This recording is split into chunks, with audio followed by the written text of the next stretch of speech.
friends. Welcome to the next session on hashing. Yesterday we talked about what is hashing, what is hash function, what is hash key, what is hash table, and then we ended the lecture with collisions, right? When the collisions occur. So let us look at the collision resolution techniques today. So hash function is used to compute the hash value for a key. This is just a revision for yesterday's lecture, right? So you use a hash function to get the hash value where you need to store your data. The hash value is then used as an index to store the key in the hash table. Hash function may return the same hash value for two or more keys. If in a set of elements, if an element hashes to the same hash value as that of an already inserted element, then we have a collision, right? So if more than one key has the same address in the hash table, then there is a collision. And to resolve this collision, we have collision resolution techniques. So it is a process of finding another position for the collided key. So what is collision resolution? Is to find another position for the key which has generated the same hash address of an existing key element. So there are two main collision resolution techniques. You have separate chaining and open addressing. Right? Separate chaining is also known as open hashing, and open addressing is also known as closed hashing.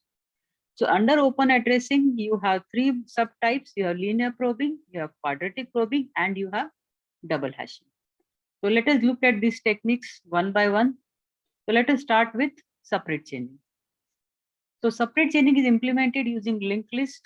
Each element of the hash table is a linked list. That means it's an array of linked list. To store an element in a hash table, insert it into specific linked list. If there is a collision, that is two different elements have the same hash value, then store both the elements in the same linked list. So the concept will be more clear as we look at the example here now. Suppose these are the keys what you want to store in the hash table, right? And hash table size is 9. And we'll be using division method, that is modulus method of hash function. Now, this is my hash table. And as I said, hash table is nothing but this is an array of linked list, right? This is a linked list, this is a linked list, this is a linked list, right? Whenever the collision occurs, you just add a node to the linked list. You just add a node to the linked list. So at the same position, at the third index, you can store more than one key, fine? Okay, let us look now.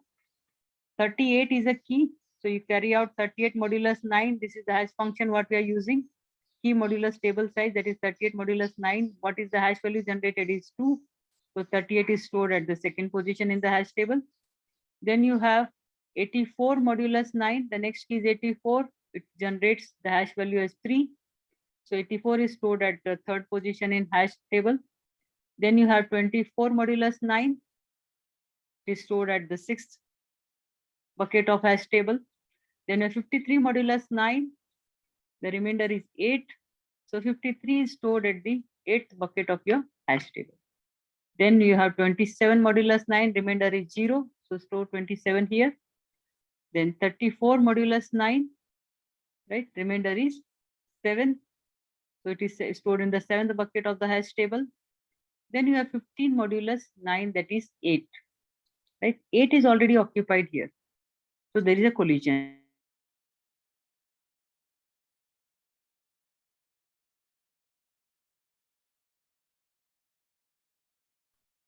Fine.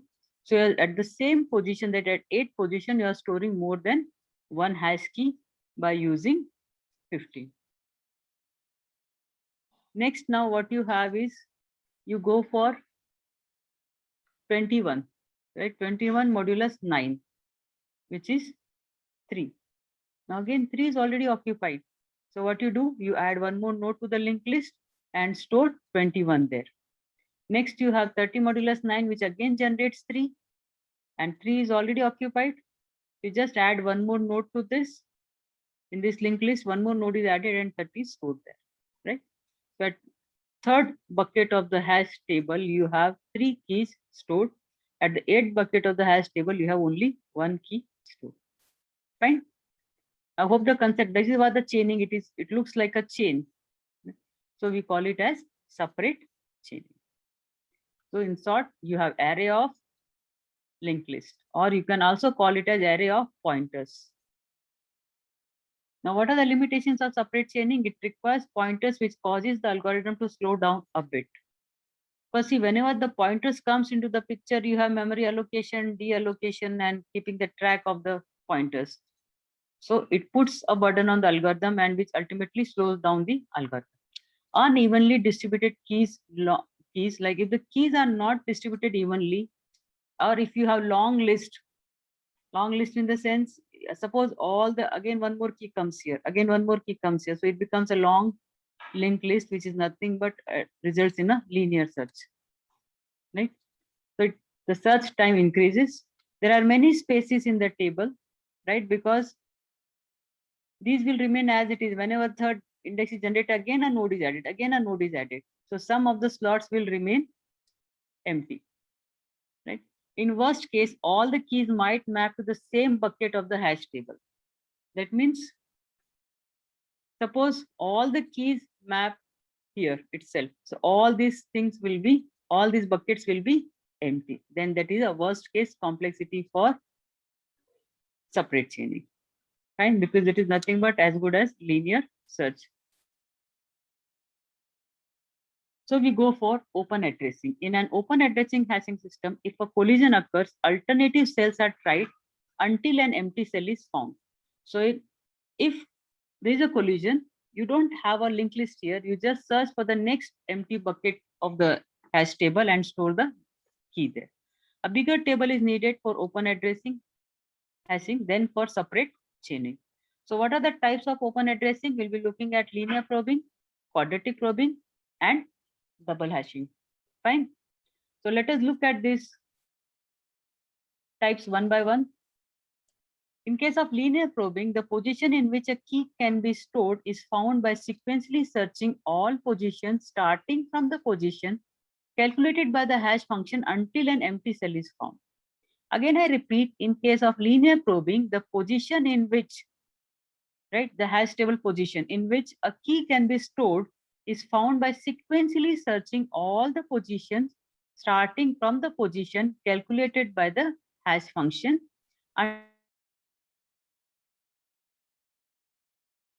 empty cell have been found, then search is continued from the beginning of the table. It has tendency to create clusters in the table. So let us look at an example so the concept is more clear. So this is the function what we'll be using for linear probing. So this is the hash function. You have modulus function again here, right? And if there is a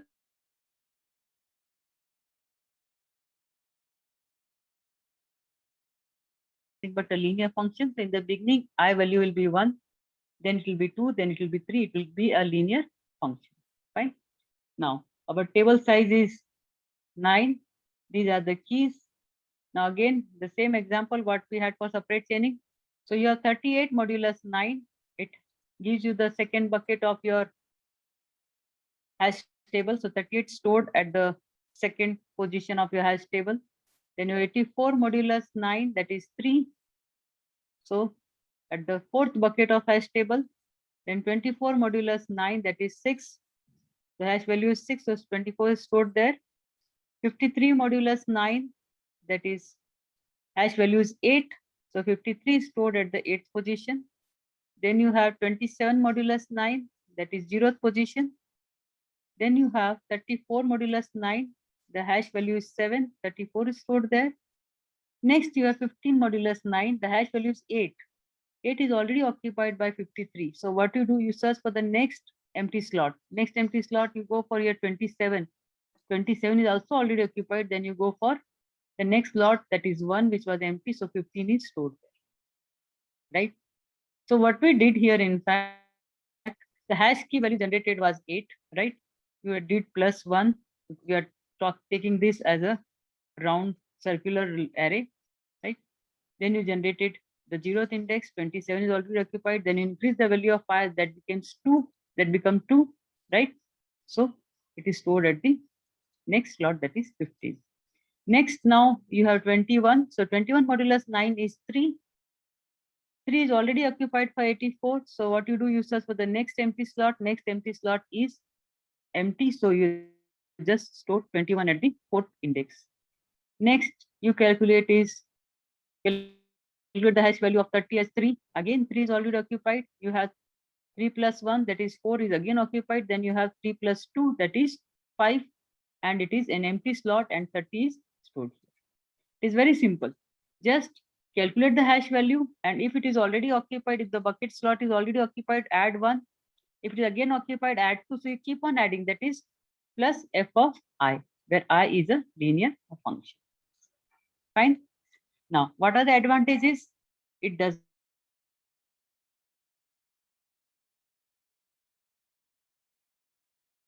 which needs to be added. So that was an extra complexity. What is the disadvantage? It forms clusters which degrades the performance of the hash table for storing and retrieving data, right? So clusters are formed, and it might increase the time of storing and retrieving the data. So let us look at another type, that is quadratic probing. Now it is a collision resolution method that eliminates the primary clustering problem of linear probing. So when collision occurs, we probe the I-square bucket in ith iteration. In case of linear probing, we had f of I is equal to I, but here you have f of I is equal to I square. So instead of adding 1 plus 2, 1, 2, 3, 4, here it will be 1 square plus 2 square plus 3 square. So we keep probing until an empty bucket is found.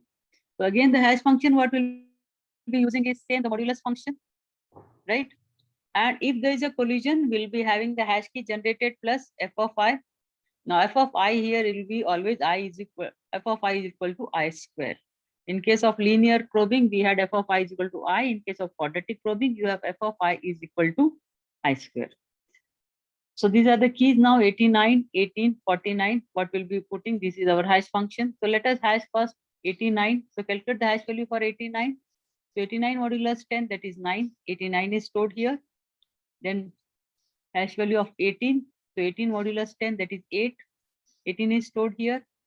Then your hash value for 49. 49 modulus 10, that is 9, but 9 is already occupied.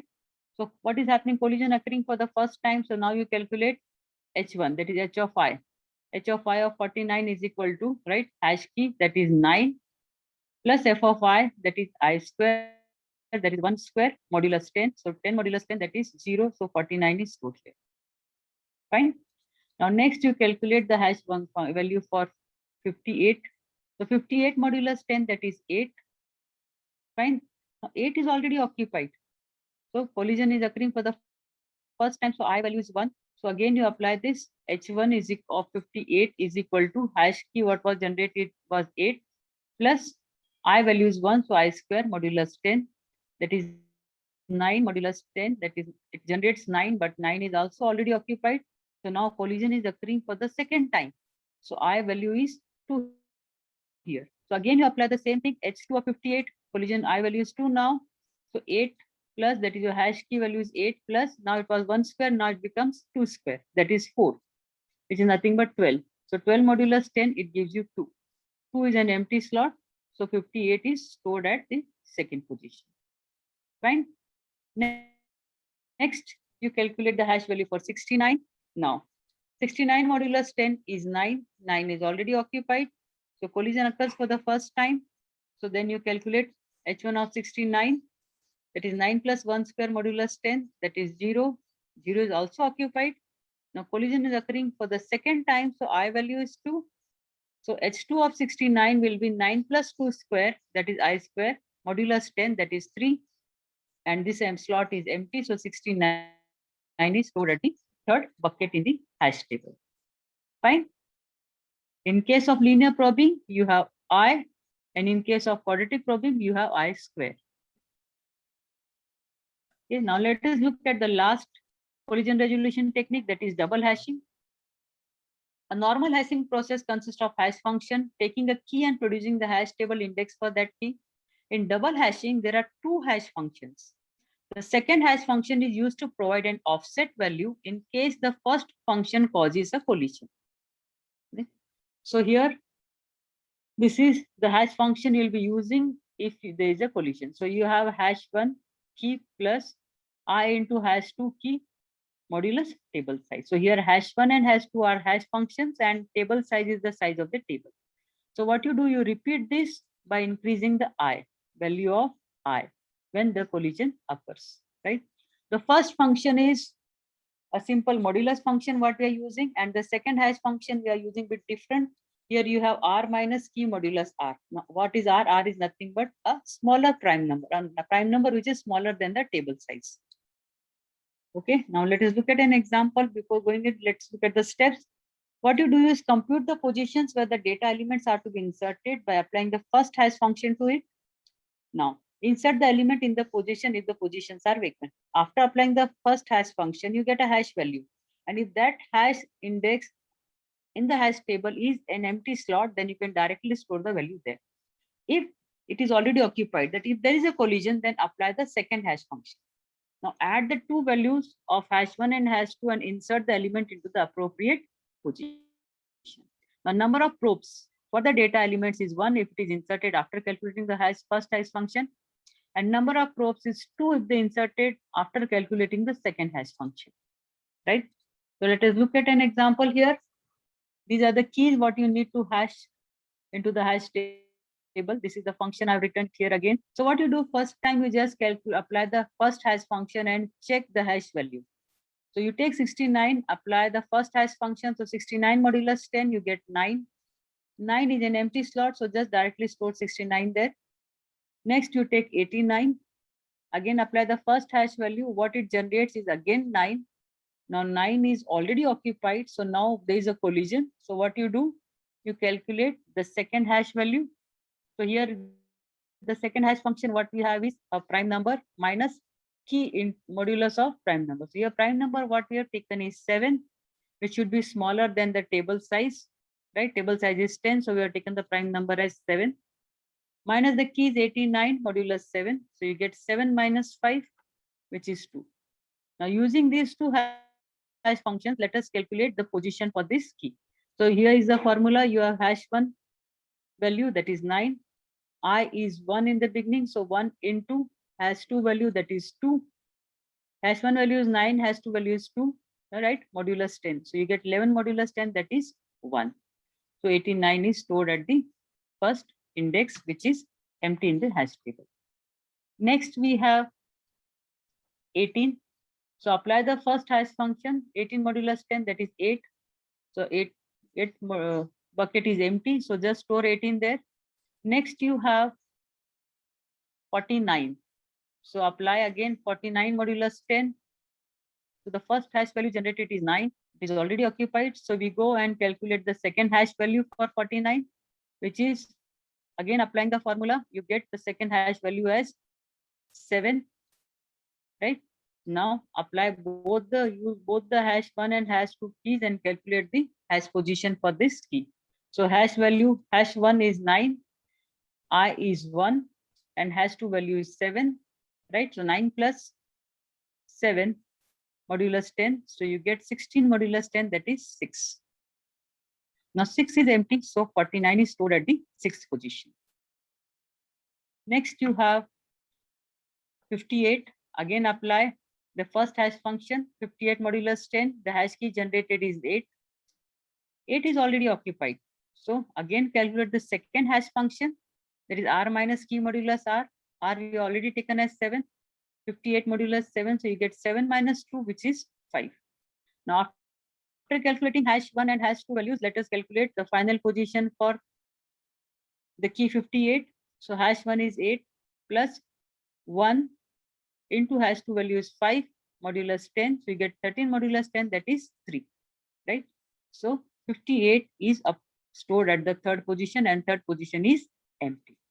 Next, you have 90, right? So calculate the first hash function, 90 modulus 10, that is 0. So slot is empty, so there is no need to calculate the second hash value. Directly 90 is stored at the 0th bucket of the hash table. So the next or the last key what you need to hash is 50. Again, you start with applying the first hash function, 50 modulus 10, you get 0. The 0th bucket is already occupied in the hash table.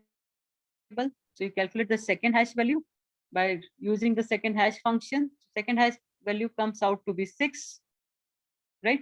Now using this first and second hash value, you calculate the new hash value for the key 50. So here you have the first hash value was 0, 0 plus 1, I value is 1, into second hash value, that is 6 modulus 10. You get 6 modulus 10, that is 6. Now 6 position is also occupied in the bucket. So now what you do? You again calculate the new value by just increasing the value of I. I was 1, now I is 2. The second iteration, I value is increased to 2. So again it is 0 plus 2 into 6, that is 12 modulus 10, which is 2. Second position is empty, so just store 50. A simple example just to demonstrate double hashing. I hope the concepts are clear. So we spoke about collision resolution techniques, which occurs whenever more than one element is hashed to the same location which is already occupied. If you have any queries, you can message me or put it in the comment box. Thank you. Stay home, stay safe.